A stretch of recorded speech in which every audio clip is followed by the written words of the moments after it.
Okay, we're done looking at junk. Let's go see what real parts are. What did I really buy?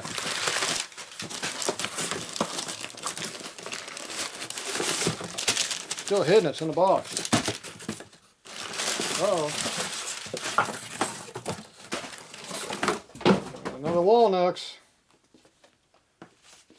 We got January '89 and November '88. Uh-oh. We're not looking through that one though. You have to get your own to look through it. Okay, let's see what we got here. Ooh, it's Harley. It's new, it's our original. I like it already. Oh, what's that, 41. Okay, that used to be attached right there. So that is a 1941, this is a set of clutch plates, I think, yeah. So this was made in January of '78 for a 1941 bike. And you got AMF cycle all over the place in red. So red label is definitely late 70s, mid to late 70s, and it's still going that way.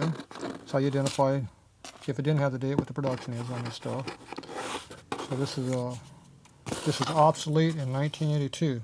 So when Harley took over, they shit canned all the early stuff. What a shocker! Harley don't make parts for old bikes. This is still sealed original. I am not opening it. We are not going to open this box.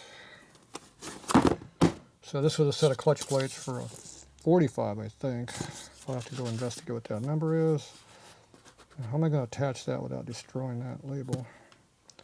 I think I'll put a little small piece of tape on the two sides and try not to damage my thing. I don't have any stickum to put there to make it stick again. Glue paste. Alright, well you can't see what it is because it's a secret. But I'm not opening either, so, because these have not been finger fucked since 1981 or 78. And they're staying that way. Alright, so if you need a brand new set of clutch plates for either a 45 or a big twin, from 1941 to 52 if it's a 45, and 1941 to 64 if it's a panhead or a knucklehead. I might have a set in stock. There you go.